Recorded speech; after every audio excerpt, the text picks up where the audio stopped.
स्वागत है मित्रों आप सबका। कहानी को आगे बढ़ाते हुए आज हम कहानी में देखेंगे मू चैन यॉन के सुझाव पर गांव के चारों ओर लकड़ी का नुकीला घेरा बना रहा था। तब गांव वाले भी आकर मुचैन का मदद करने लगते हैं। मुचैन अपने मन में सोचता है कि जैसे ही ये घेरा बनकर तैयार हो जाएगा उसके बाद कोई भी जंगली खतरनाक भेड़िया पहाड़ से उतरकर गांव में हमला नहीं कर पाएगा। फिर हम देखते हैं कि मुचैन गांव वालों की मदद से गांव के चारों ओर घेरा तैयार कर लेता है और ये देखकर सब एक साथ बहुत खुश होते हैं। मुचैन खुश होकर चिल्लाते हुए कहता है कि अभी कभी भी जंगली खतरनाक भेड़िया गांव में हमला नहीं कर पाएगा। और गांव वाले मुचैन से कहते हैं कि मुचैन तुम्हारा शुक्रिया, तुम तो कमाल के हो। तब हम यॉन को देखते हैं जो उन लोगों के पीछे खड़ा होकर वो गांव वाले और मुचैन की ओर देखकर सोचता है कि मेरा छोटा हीरो सच में अच्छा काम कर रहा है। तब एक गांव वाला जिसे अभी भी मुचैन के ऊपर विश्वास नहीं हो रहा था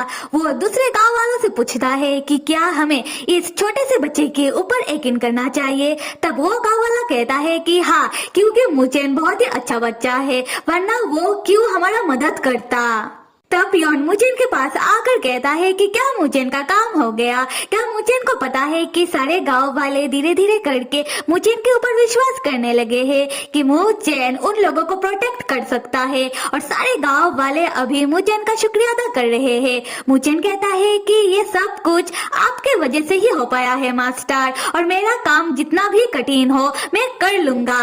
यॉन कहता है कि बेवकूफ लड़के, तुम ये सब कुछ कर पा रहे हो क्योंकि तुम ये सब करना चाहते हो, क्योंकि तुम वाकई में अच्छे हो और तुम्हारा अच्छा काम का रिजल्ट सिर्फ तुम्हें ही मिलेगा, इसमें मेरा कोई हाथ नहीं। अगला सीन रात का दिखाया जा रहा है जहां हम मुचैन को देखते हैं। वो अपने घर के आंगन में खुद से ही अकेले यॉन की दी हुई तलवार से तलवारबाजी का प्रैक्टिस कर रहा था, अपने मन में ये सोचते हुए कि वो दानव भेड़िया शायद हील हो चुका होगा और मुझे उसके साथ किसी भी वक्त लड़ाई करना पड़ सकता है और मुझे मेरे मास्टर के लिए जीतना ही होगा।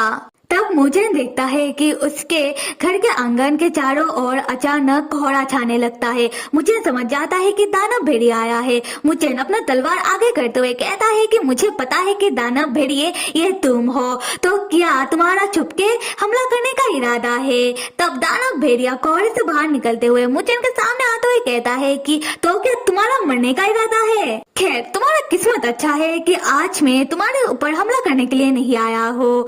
तुम्हें तो पता ही होगा कि हमारे बीच लड़ाई होने वाला है, तो इसके लिए मैं तुम्हें पहले से ही आगाह करने के लिए आया हूँ। मुचैन पूछता है कि तुम्हारे कहने का क्या मतलब। तब छोटा दानव भेड़िया इधर उधर देखते हुए मुचैन से पूछता है कि तुम्हारे साथ जो वो आदमी रहता है वो कहाँ है। मुचैन कहता है कि क्या तुम मेरे मास्टर के बारे में क्यों पूछ रहे हो। छोटा दानव भेड़िया तब अपने मन में सोचता है कि वो आदमी वाकई में कमाल का है। उस आदमी को बहुत अच्छे से फाइट करना भी आता है और उसे जादू भी आता है। अगर वो आदमी मेरा मास्टर बन जाए तब मैं भी उनसे जादू सीख पाऊंगा।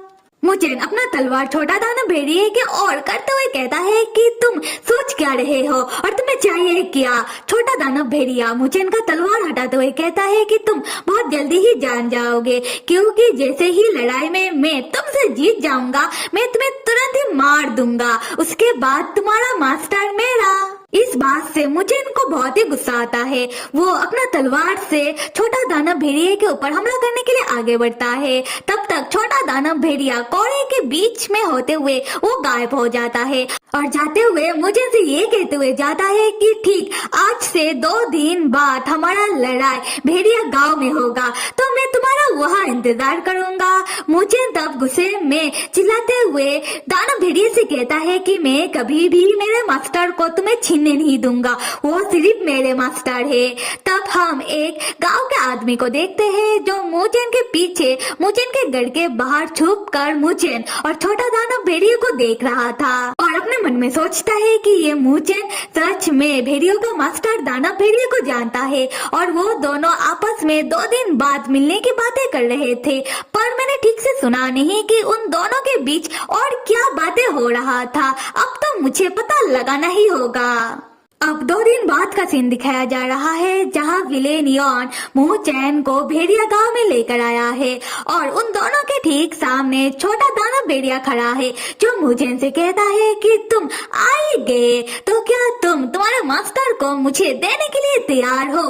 यहाँ पर यॉन चौंक कर सोचता है कि रुको भाई, ये क्या बातें हो रही है, देखो तुम दोनों मुझे बीच में मत घसीटो। तब हम मुझेन को देखते हैं जो छोटा दानव भेड़िए के ऊपर अपने तलवार से तुरंत हमला कर देता है, ये कहते हुए कि तुम मेरे मास्टर को पाने के बारे में बिल्कुल मत सोचना। छोटा दानव भेड़िया तब मुझेन के वार को रोकने की कोशिश करते हुए सोचता है कि ये इंसानी लड़का इतना जल्दी उस दिन से भी ज्यादा आज शक्तिशाली क्यों लग रहा है। तब ठीक साइड में ही हम स्टोरी बुक सिस्टम और यॉन को बैठकर पॉपकॉर्न खाता हुआ देखते हैं जो मुंह चैन और छोटा दानव भेड़िए की लड़ाई को देखकर सोच रहा था कि मुझे ज्यादा फिक्र नहीं करना चाहिए क्योंकि मुझे ने तो बहुत अच्छे से लड़ाई का मूव सीख लिया है और ऐसे भी जीत तो हीरो का ही होता है, पर कुछ भी कहना मुश्किल है। तो फिर देखते हैं कि आगे क्या होगा, पर एक बात मुझे समझ नहीं आ रहा कि ये छोटा दानव भेड़िए ने मुझे से ऐसा क्यों कहा। तब हम देखते हैं कि मुचैन लड़ाई में छोटा दानव भेड़िए के ऊपर भारी पड़ रहा था और मुचैन अपना तलवार छोटा दानव भेड़िए की ओर करते हुए कहता है कि तुम्हारा जीत पाना मुश्किल है। तब छोटा दानव भेड़िया एक ट्रिक करता है, वो उस गांव के आदमी को देख लेता है जो मुचैन का पीछा करते हुए भेड़िया गांव में घुस आया है और वो मुचैन और छोटा दानव भेड़िए की लड़ाई को देख रहा था। दानव भेड़िया जाकर उस गांव के आदमी को पकड़ लेता है और घसीटते हुए मुचैन के सामने ले आकर उस आदमी का गला पकड़ के मुचैन से कहने लगता है कि मुचैन तुम हार मान लो वरना मैं इस आदमी के गले को तोड़ दूंगा। स्टोरी बुक सिस्टम तब यॉन से कहने लगता है कि इमरजेंसी आ गया, ये छोटा दानव भेड़िया तो लड़ाई के बदले अभी धमकेबाजी पर उतारू हो गया। यॉन तब चौंक कर सोचता है कि हाँ भाई हो क्या रहा है, ये गांव का आदमी यहाँ क्या कर रहा है, अभी इसके वजह से कितना बड़ा मुसीबत खड़ा हो सकता है। और ये गांव का आदमी तो उन गांव वालों में से एक है, फर्स्ट डे वाला जो मुचैन के पीछे मुचैन को मारने के लिए भाग रहा था और इसने मुचैन को पकड़ के पीटा भी तो था। तब वो गांव का आदमी रोते हुए दानव भेड़िए से कहता है कि मुझे मत मारो और मुचैन से मदद मांगने लगता है कि मुचैन तुम मुझे बचा लो। हम मुचैन को देखते हैं जो बहुत ही चौंका हुआ है और वो सोच में पड़ जाता है कि उसे क्या करना चाहिए क्योंकि मुचैन उस गांव के आदमी को बचाने के चक्कर में अगर छोटा दानव भेड़िए का बात मान के वो हार मान लेता है तब छोटा दानव भेड़िया कहीं मुचैन से मुचैन का परी उसका मास्टर को ना ले ले और अगर मुचैन अभी छोटा दानव भेड़िए के ऊपर हमला कर देता है तो छोटा दानव भेड़िया इस गांव के आदमी को ना मार दे। और मुचैन को ये याद है कि ये वही गांव का आदमी है जो चाहता था कि मुचैन मर जाए और उसने मुचैन को पीटा भी था। तो इसीलिए मुचैन बहुत ही गहरी सोच में पड़ जाता है और आगे देखेंगे कि मुचैन क्या करता है। तो कहानी को आगे देखने के लिए मेरे प्यारे मित्रों आप सब लाइक, सब्सक्राइब और कमेंट करना तो बिल्कुल भी मत भूलिएगा। Till then stay with me and see you.